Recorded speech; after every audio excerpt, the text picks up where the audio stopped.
All right, so it's Monday, August 26th. Want to do a video on prep work for overseeding. You've seen in several videos that I've got several bad spots, so we got to find a way to get this yuck out. So we'll take this spot right here, this one right here. We got to get that out so we can get seed to soil contact. So one method is this is a groundskeeper 2 rake. You can sit there and rake it out like that right there.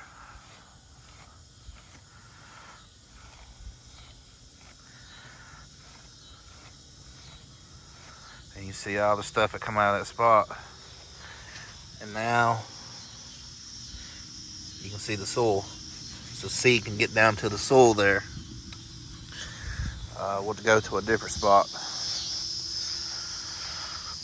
We've got several to choose from here.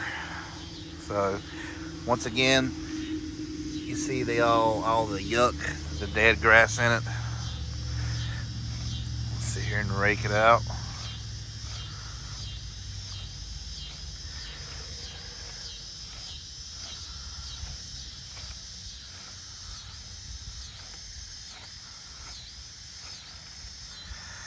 See what it pulled out of it. Now we've got exposed soil.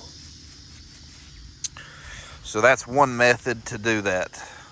So another method is if you've got a powerful backpack blower. This is a BR 700 steel. I do have an Echo 9010T, but this one was right there, so I just grabbed it, so it'll do it.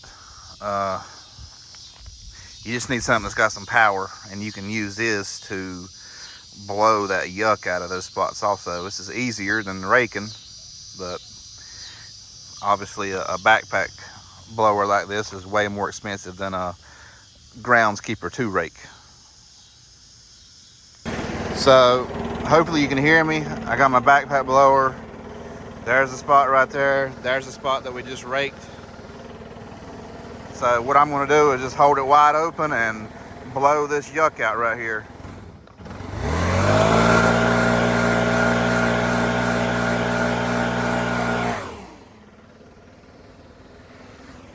You can see it cleared it out. Exposed soil. We'll do another spot here so you can see it. Right here.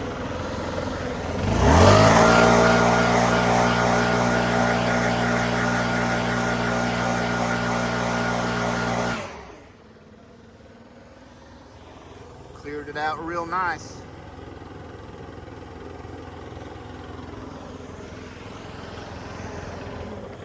So that's 2 examples that you can use to do that with.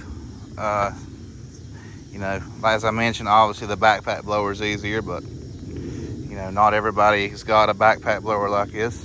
I think one of those groundskeeper 2 rakes is about $40-some. So if you've got, let me set this backpack blower down here.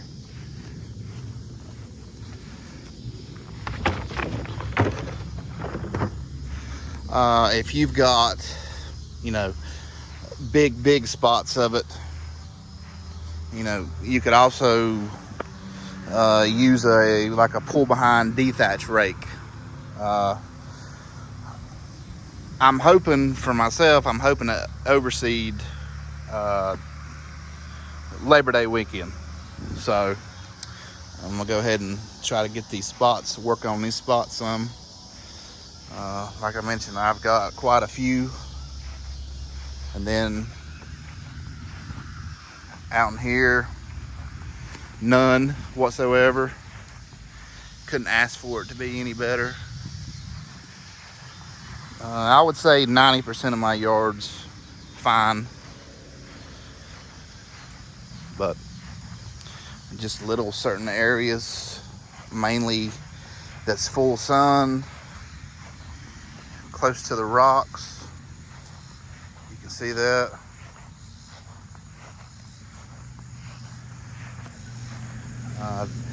Very few. Right there, it's not terrible.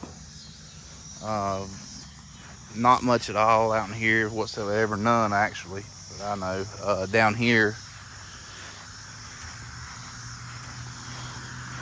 Down here it's bad. This is probably the worst of the worst down here. Around those rocks right there, there's never any shade whatsoever. And then right here, I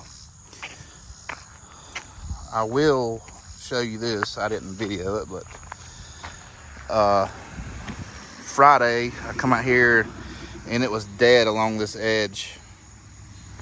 Well, I come out here poking around and there was rocks all underneath the grass. That's why it was dead. So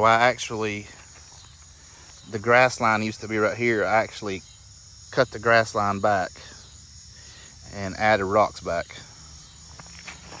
I mean, you can clearly see between the new rocks and the old rocks. So there's still a little bit right here that I couldn't get to,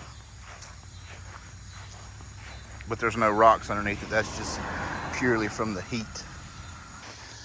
So also, after I get done getting all this, the dead out of these spots,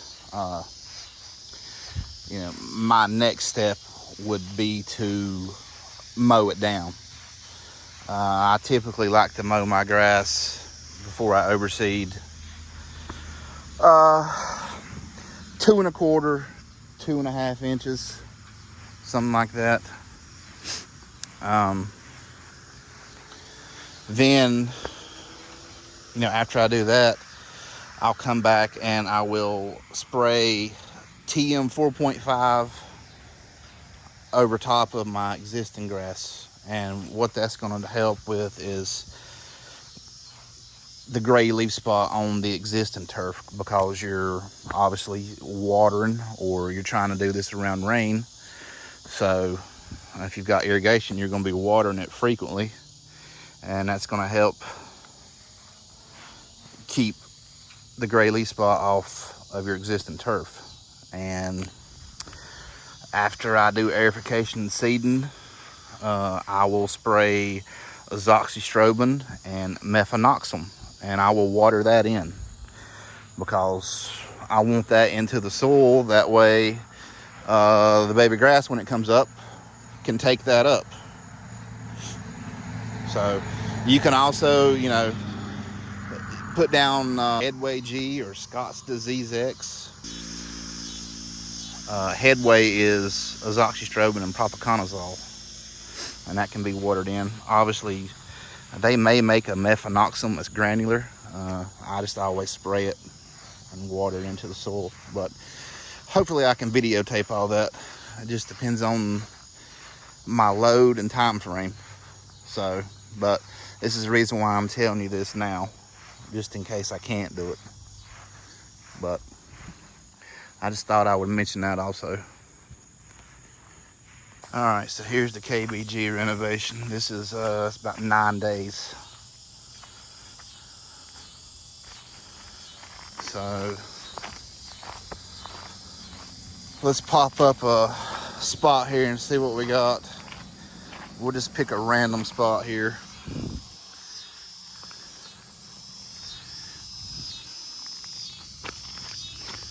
So this is 9 days.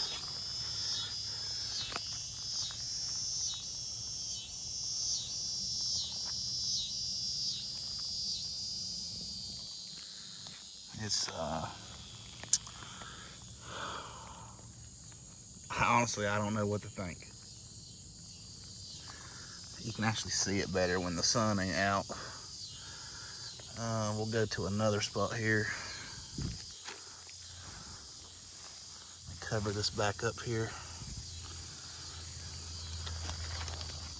Let's go to another spot here. Pull up this matting.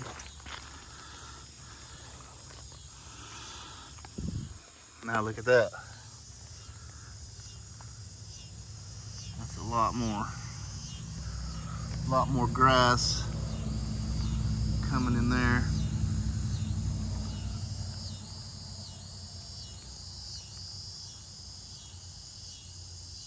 So I don't know. I'll just be honest with you. This is the first time I've ever messed with Kentucky bluegrass. So let's see what another spot looks like here. Like there's not much at all right in there. But then right beside of it,